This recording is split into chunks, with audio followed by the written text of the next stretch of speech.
A lot of people ask, since I've been doing astronomy for so many years, what's the best telescope for an amateur astronomer just starting off?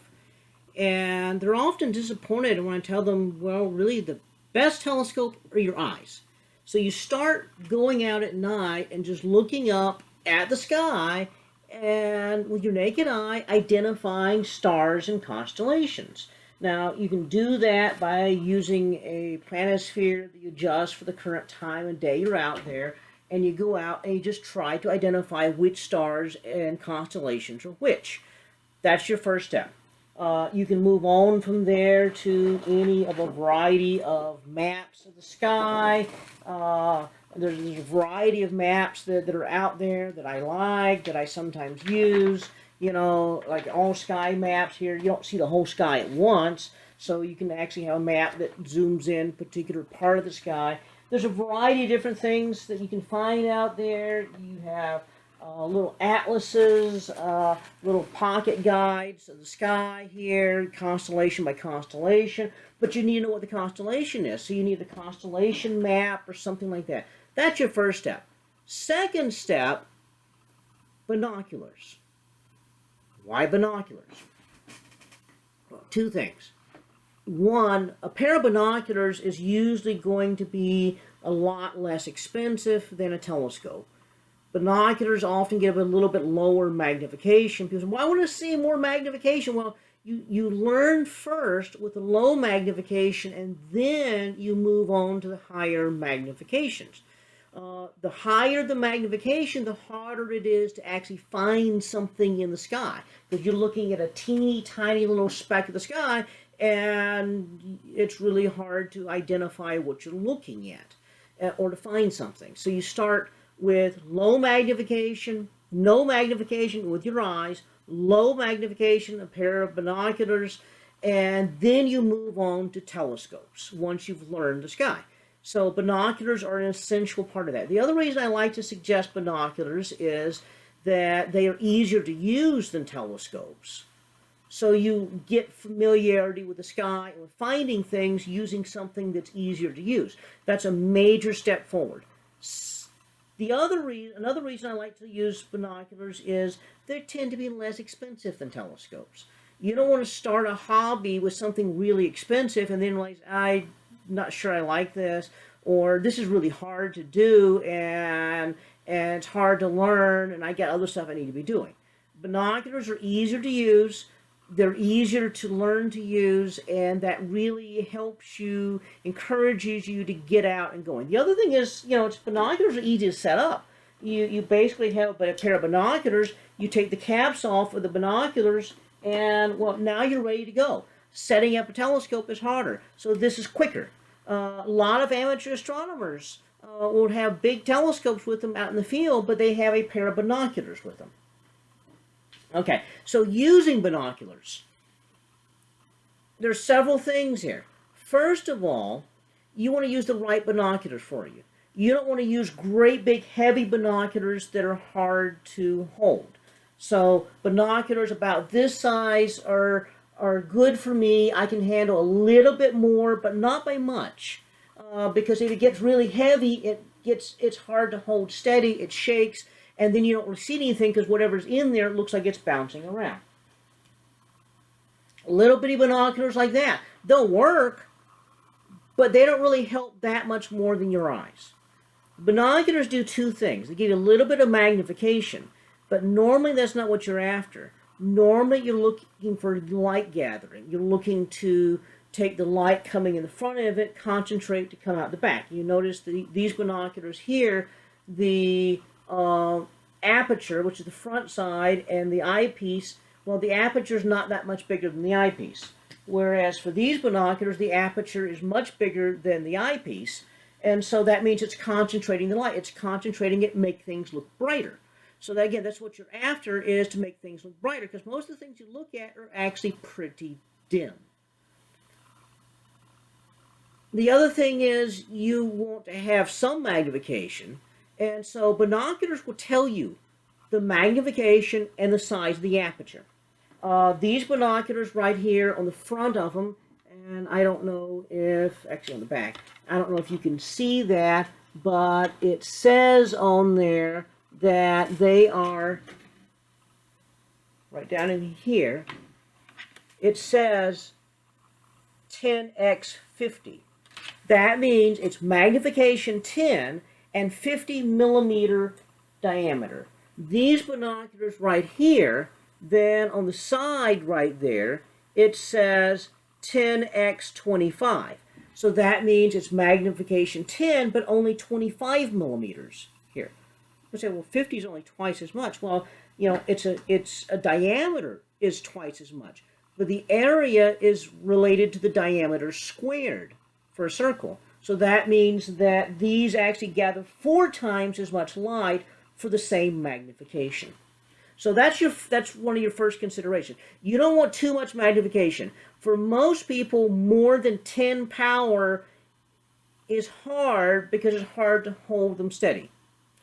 Common kinds of binoculars are 7 by 35s or 10 by 50s, or there's these 10 by 25s. These are pretty common sort of sizes.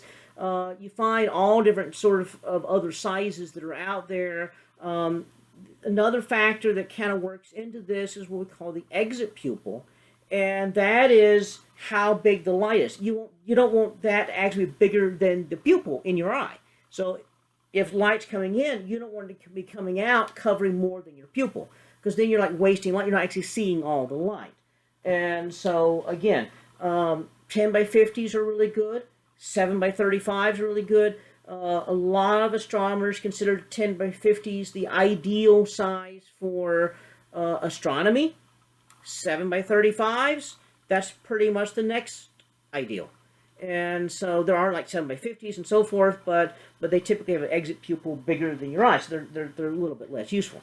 When you're using the binoculars, you want to, again, you know, if you take, you know, if you don't like astronomy, you take your binoculars and you can look at birds and other sort of things with them. So again, that's why I say, you know, start with binoculars. But you want to use your binoculars, so you want to look at something, and so what you do is you have to point it at something. Now, if you're looking at birds, you can point the binocular and you see a tree and you know which way to go. If you look in the sky, if you don't have it pointed exactly what you want to look at, it looks black. Well, which way do you go? It's hard to say.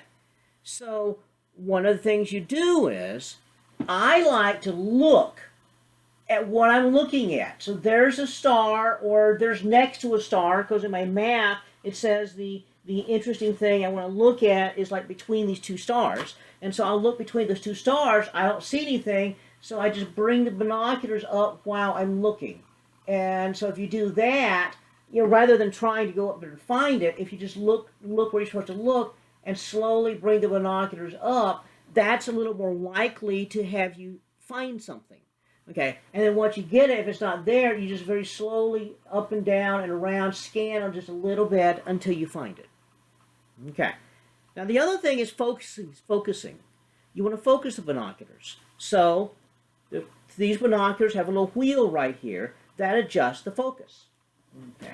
These binoculars here, a little wheel right there adjusts the focus. Some binoculars have a little lever there instead of a wheel. Doesn't really matter. You want to focus.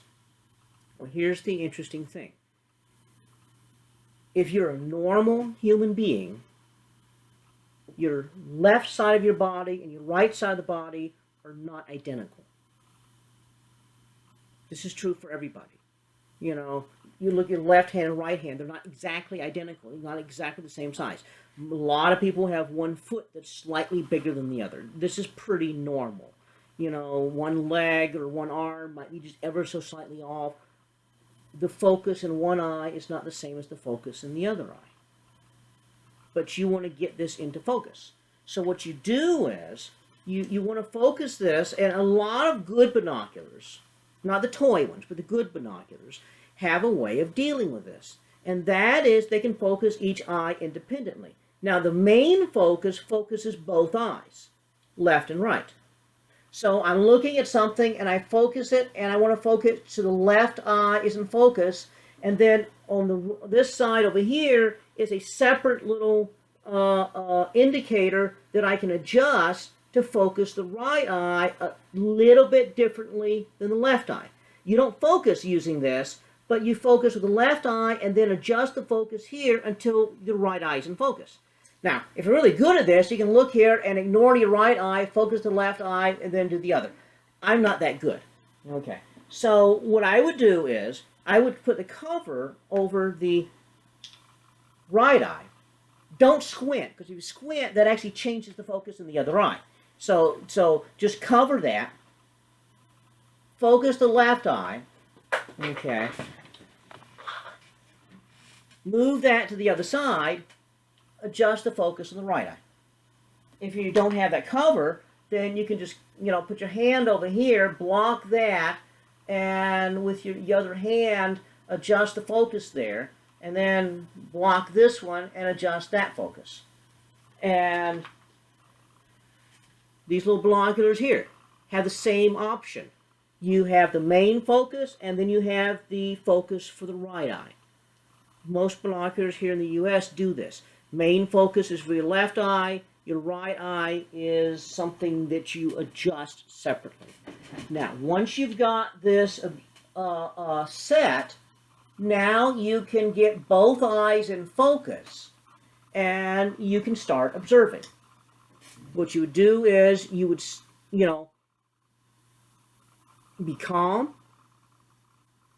Don't move around a bunch. Just be looking and sketch what you see. Don't just look and sketch. Look and sketch. Look. Get a good solid look. Sketch a little bit. Look. Solid sketch. Solid look and sketch.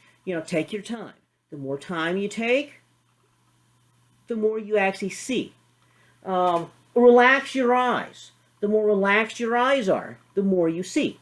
The longer you look at something, typically the more you see. I see a lot of students, they'll go up and they'll look and say, oh, okay, a little fuzz thing. And I say, well, look more carefully. And you notice, well, okay, if you pay attention, it's a fuzzy thing that's brighter on one side than the other side. One side's fuzzier than the other side. And there's a little clump of stars in the middle. Okay, those are all things you wouldn't see unless you took your time to observe carefully. So that's the basic idea of how you use binoculars. So you want to use binoculars, that's like the introduction to using binoculars.